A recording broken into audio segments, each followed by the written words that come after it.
Here's a number that might make you a little angry. The average landscape designer charges between $1,900 and $7,000 just to draw you a plan. Not to plant anything, not to lay a single stone, just for the drawing. So here's the question I want you sitting with for the next few minutes. What if the actual expensive garden look has almost nothing to do with the $7,000 and almost everything to do with about 7 specific decisions? Decisions that cost you maybe $60 total this weekend with stuff from a regular hardware store? I'm going to prove that to you today. 7 ideas.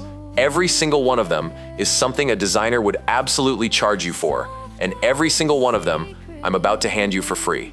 Here's the deal though, I'm not going to just list them and move on.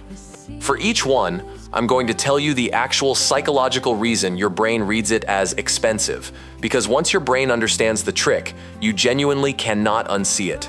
You will look at every garden differently for the rest of your life. I'm not exaggerating. Idea number 3 is the one nobody talks about, and it might be the cheapest, weirdest, most effective idea on this entire list. Stay for it. Let's start with the mistake almost everyone's making right now, without knowing it. Welcome back to Daily Garden Fix. Quick thing before we start. I want you to actually look out your window right now, or picture your yard in your head, and count how many different pot colors you own. Just hold that number in your mind. I'm coming back to it in about 2 minutes, and it's going to explain a lot. Idea 1. The odd number, oversized planter switch. Idea number 1. Remember that number you just counted? Here's what it probably revealed. Most yards have somewhere between 5 and 10 small pots, in 5 or 10 slightly different colors and shapes, scattered around with no real logic. That's not a style, that's just accumulation. Walk past any high-end garden and count their pots instead. You'll almost never find more than 2 or 3, but they're big, genuinely oversized, and they're almost always the exact same matte, neutral finish. Charcoal, stone gray, warm white. Never shiny. Never mismatched. Here's the actual reason this reads as expensive, and it's not just big things look nice. Every additional object your eye has to process in a space adds visual noise. The same way too many voices talking at once makes a room feel chaotic, even if every individual sentence makes sense. 10 small pots means 10 separate objects competing for attention. 2 or 3 oversized ones means your eye settles almost instantly, because there's simply less to sort through. So here's what you actually do. Stop buying small pots. Instead, find 2 or 3 large, lightweight resin or fiberglass planters. They're built to mimic heavy stone or concrete, but they're a fraction of the price, and you can carry one with one hand. Plant each with exactly one dramatic thing: a tall grass, a small tree, a bold shrub. Group them in odd numbers only, and place them somewhere your eye naturally lands first, like your entryway or the corner of a patio. You are, right now, trading 10 small purchases for 2 or 3 bigger ones, and in most cases, it costs you roughly the same money, sometimes less. Budget: $30 to $60 for 2 to 3 oversized resin planters, depending on size. Idea 2. The edge that does all the work. Idea number 2, and I want to make a slightly bold claim here. This single idea, on its own, might do more for how expensive your garden looks than every other idea on this list combined. Here's an experiment you can run in your head right now. Picture a garden bed where the grass just sort of fades into the dirt. No clear line, just a blurry, gradual transition. Now picture the exact same bed, same plants, same everything, except there's a sharp, clean, cut line where lawn stops and bed begins. Which one looks like someone's paying attention? That's the whole idea. The line matters more than what's inside it. Here's why, in plain terms.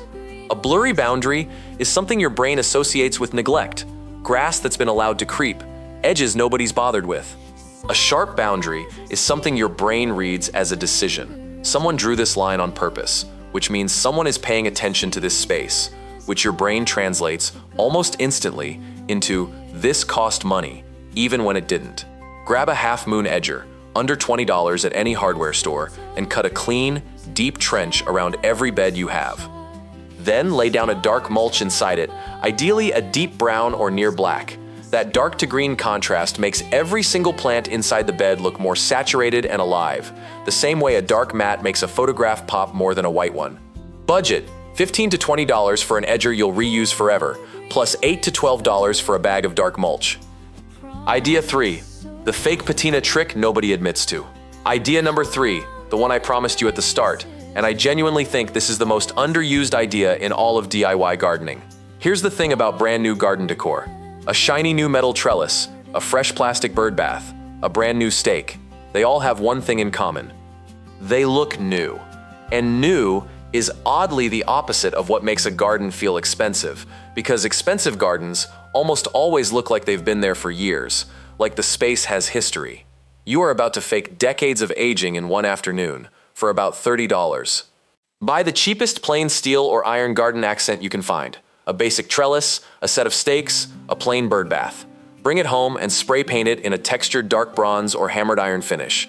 These are specific spray paint types, sold at most hardware stores, designed to mimic aged metal texture rather than a flat, smooth color. While that paint is still slightly tacky, not fully dry, take a dry brush with a small amount of warm gray chalk paint and lightly drag it across just the raised edges and high points of the texture, leaving the recessed areas dark underneath. What you're doing, technically, is called dry brushing, and it's the exact technique used in film and theater to age brand new props in minutes. The raised highlights catch the lighter color, the recesses stay dark, and your brain reads that contrast as decades of weathering, not 40 minutes with a paintbrush. Pair the finished piece with a climbing rose or vine trained onto it, and you've built something that looks like it's been quietly sitting in your garden since before you moved in. Budget: $15 to $20 for the base object, $10 to $15 for 2 cans of spray paint. 3 down, 4 to go, including the one idea on this list that costs under $100, but completely changes what your garden looks like after dark, which is honestly half the hours you're actually outside in the summer. Keep watching. Idea 4. The light that points the wrong way on purpose. Idea number 4, and this one's going to sound backwards at first, but stick with me. Most people who add outdoor lighting do the same thing. They line a path with little stake lights, evenly spaced, pointing down at the ground. It looks fine. It also looks exactly like every other yard that's ever done this, because it's the default, obvious move. Here's what actually reads as high-end, and it's a completely different placement.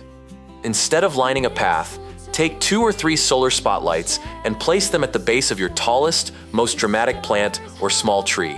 Then angle them upward, so the light shines up through the branches and leaves instead of down at the ground. Why does this work so much better? Because uplighting is something your brain almost never sees in everyday life. Nearly all natural and artificial light in the world comes from above: the sun, ceiling lights, street lights.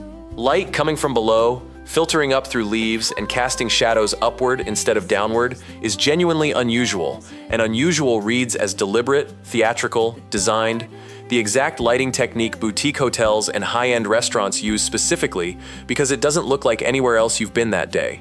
Full hardwired landscape lighting systems installed by an electrician run $2,000 to $5,000. You're getting a very similar visual effect by pushing a solar spotlight stake into the ground at the base of one tree. Budget: $60 to $100 for 2 to 3 quality solar uplights. Idea 5. The "it wasn't bought, it was found" effect. Idea number 5, and this is about something almost impossible to buy directly, no matter how much money you have. The feeling that a garden was collected over years, not purchased in a single trip.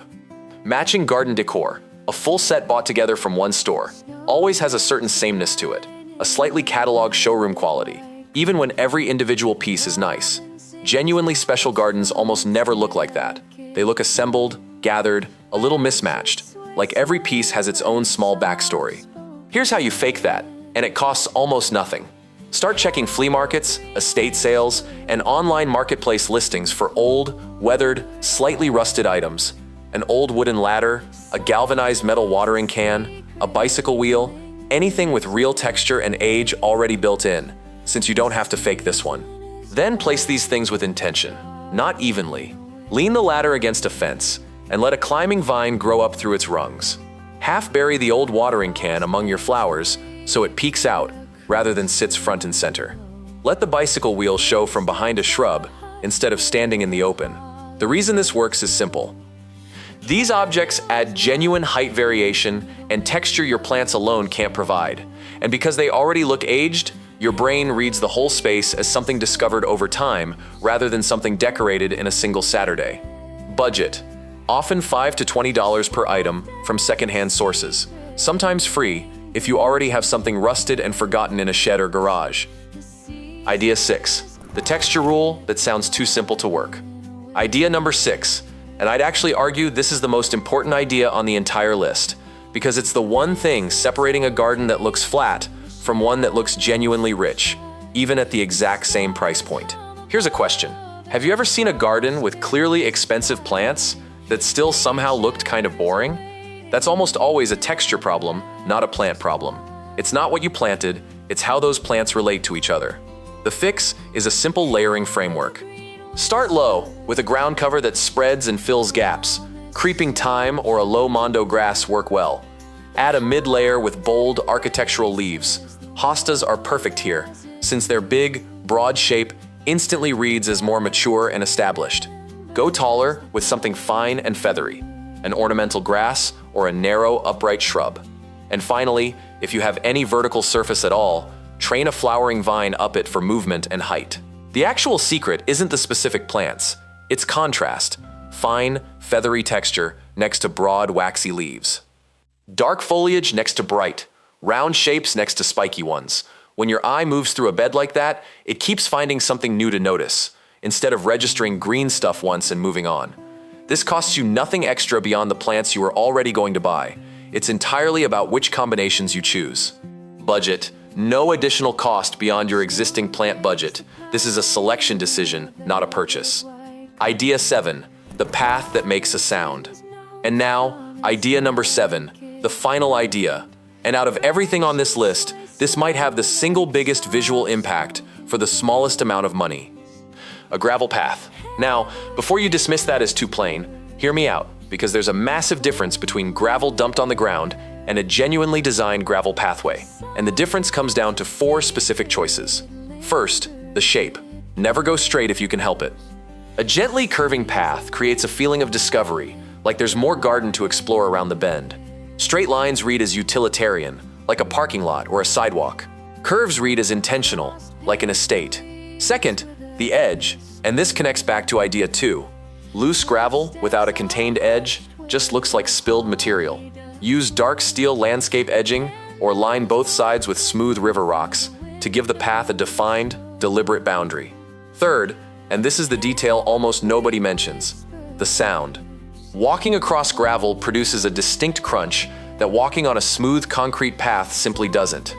That sound is something your brain subconsciously associates with old country estates and established gardens, and it genuinely changes how a space feels to walk through, not just how it looks. Fourth, give it a destination. A path that just starts and stops in the middle of your yard feels incomplete. A path connecting your patio to your planter grouping or leading to a single bench in a quiet corner gives the whole space a sense of purpose and intention. Budget. $50 to $100 in materials for a modest pathway, depending on length.